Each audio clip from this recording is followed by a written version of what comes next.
A common similarity among some of my favorite musicians is their reluctance to follow popular trends for the sake of it. This isn't to say that I don't like popular music, as Led Zeppelin and Kanye West are both among my favorite acts and two of the best-selling artists within their genres. However, I'd argue they often added significant originality to any existing ideas they adopted or were a primary reason new trends started in the first place.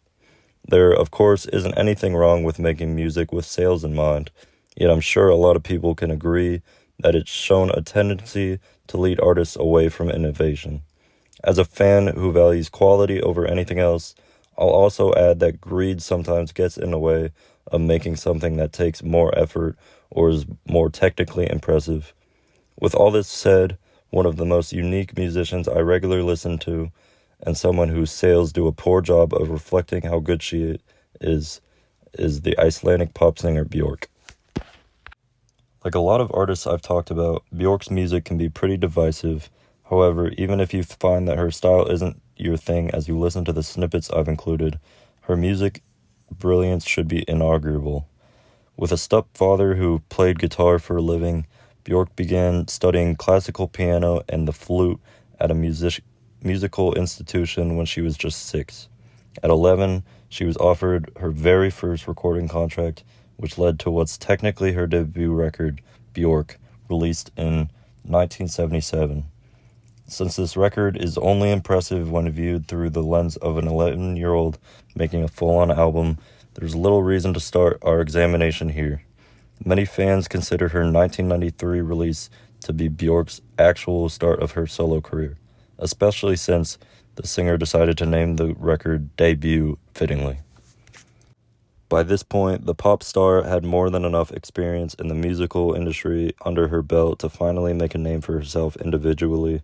She spent 8 years with some other Icelandic musicians who made up the Sugar Cubes, a band that put out some pretty solid music themselves during its run. Björk was already 28 by 1993 and had spent 22 of those years with music at the forefront of her life. In short, there's sufficient evidence for how Debut turned out to be as good as it is. Before revealing how it sounds, I must establish how commanding Björk is throughout her music-making process and why her level of involvement in the final sound of these projects is extremely rare. Björk is the singer and songwriter for everything you're about to hear, a common trait of a lot of pop musicians, but she's also a heavy contributor to the production end of things. Almost all her songs have a producer credit to her name, many of which are unaccompanied by another professional. On top of this, her musical versatility is well utilized, and Björk has recorded a wide range of instruments on her albums, including the keyboard, flute, harp, and organ.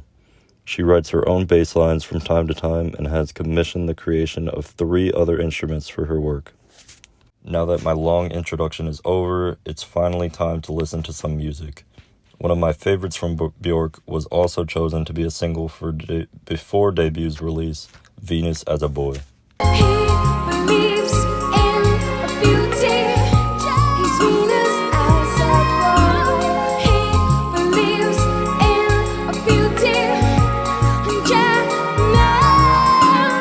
This is a good starting place for new listeners because it will be familiar to people who are familiar with pop music, which is going to be everyone. As Björk starts to use her voice in more expressive ways that are sure to scare some people off, this should be an undeniable example that she's truly a one-of-a-kind vocalist. The other single from Debut is also quite good and is called Human Behavior.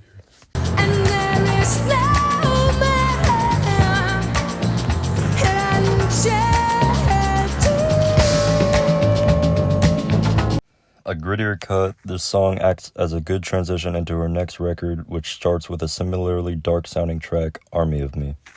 And if you complain once more, you'll be done, I love you.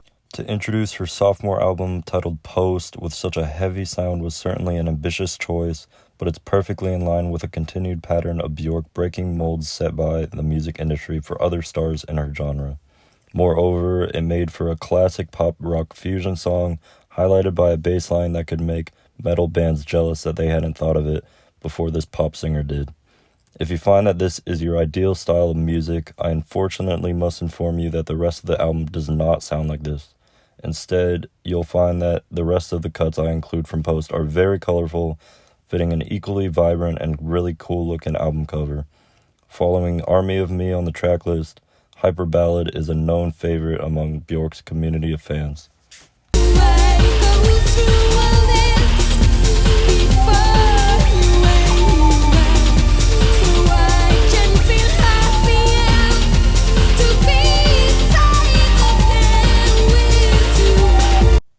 This has to be the most emotional song the singer has released to this point, and it covers some seriously vulnerable subject matter about her unique feelings in a relationship. The musical elements are super futuristic sounding and could be considered ahead of its time even by today's standards, which is true of much of this record. For a third standout track off Post, It's Oh So Quiet is a cover of Betty Hudson's 1951 song of the same name.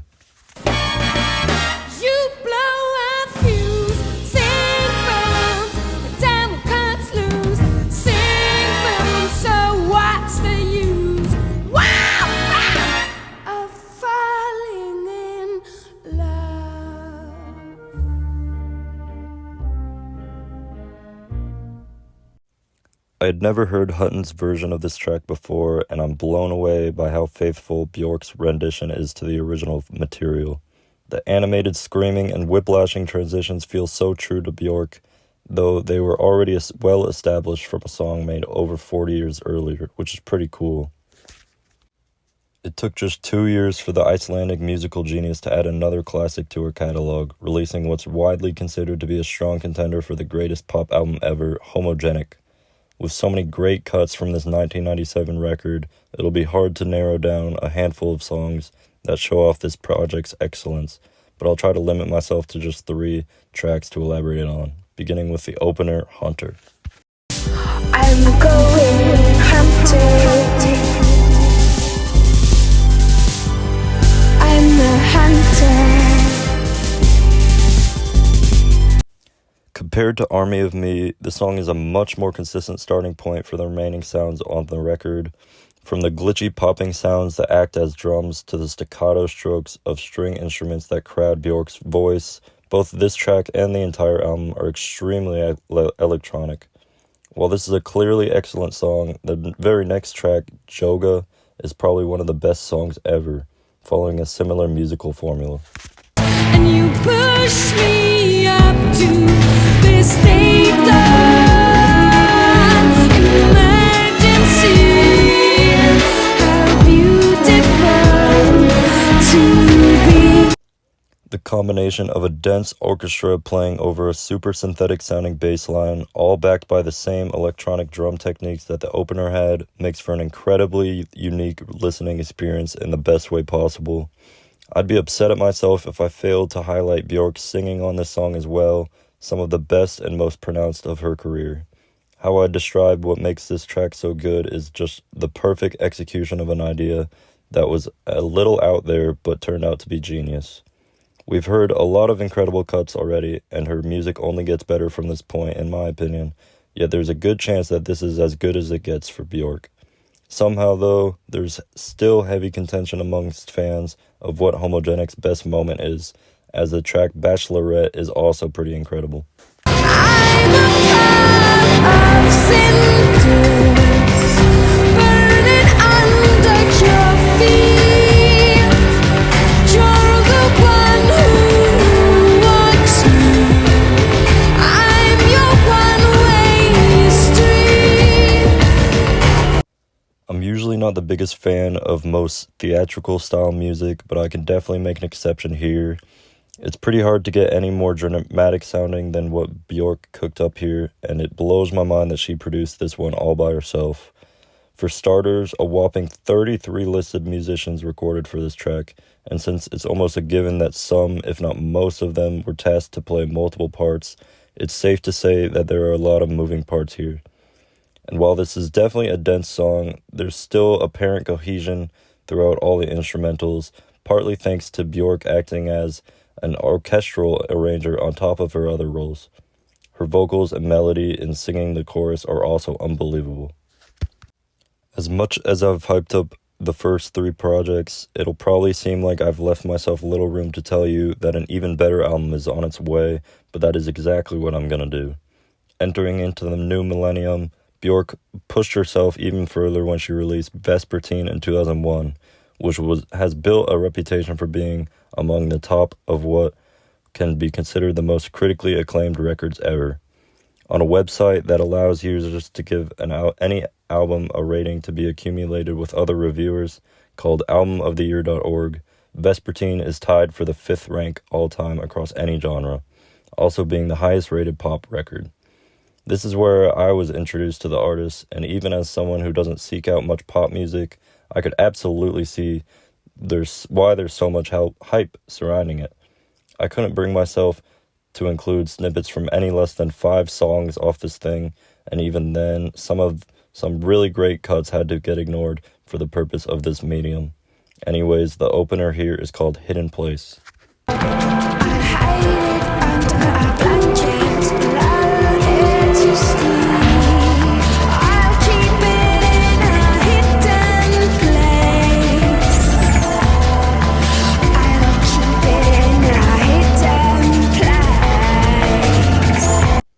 I wouldn't say I was an instant fan of hers from my first listen of this song, but it definitely had me hooked as soon as the chorus came on. Even now, it's one of my favorite musical moments, hearing the background vocals creep in as the glitchy drums and dirty bassline combo that was mastered on Homogenic starts going crazy. As always, the vocals and songwriting are genuinely amazing, though I think the real highlight on this track is the drums. They're really creative sounding and make for a very intricate beat when played on top of each other in certain parts, releasing some type of chemical straight to the brain. I'm finding it hard to emphasize how much I like these songs because I'm praising each of them so much, but I honestly couldn't get enough of this for a while, and still love it to this day. Another track I found myself coming back to after my first listen for a lot of the same reasons as well is It's Not Up to You. It's not up to you. Well, it never really up to us. Oh, it never really up to you. These last 2 examples are especially fit for this format of hearing short snippets to get a good idea of the sound because their choruses really drive the entire song. I'll add that this one is probably more experimental and innovative with its instrumentals, though it gives me the same euphoric feeling when all the elements combine in the climax. The same way. I don't have much else to say other than the repeated spiel about the vocals and electronic drums sounding great, so I'll just say that Björk did it once again. From the same music rating source I brought up earlier, her highest rated song is our next subject, Pagan Poetry. I understand the simplicity, but the darkest pit in me. This one is really emotional and mature. The overarching theme of this whole album is about a new relationship that started a year before Vespertine came out, and this track is almost like a meeting ground of all the ideas that came out of this love. What really makes it special, though, is the production and how much Björk can convey emotion with just her voice, even if you ignore the lyrics.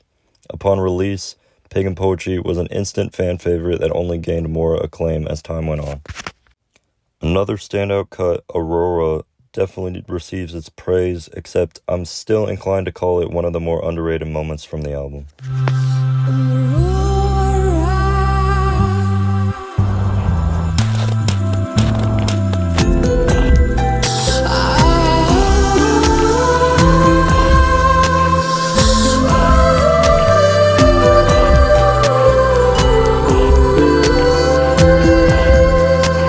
The more I hear it, the more it becomes a favorite of mine from her entire discography. Where a lot of songs are great because they're dramatic and in your face, this track is a little calmer and incredibly angelic. The way Björk's voice falls into an echo in the chorus gets me every time. I don't think she's any more impressive here vocally than ordinarily, but since the other elements are more scaled back, listeners can really focus on how commanding she is as a singer, something I've reiterated nearly 1,000 times now. To end the record on a less rare than it should be high note, Unison closes out Vespertine's track list.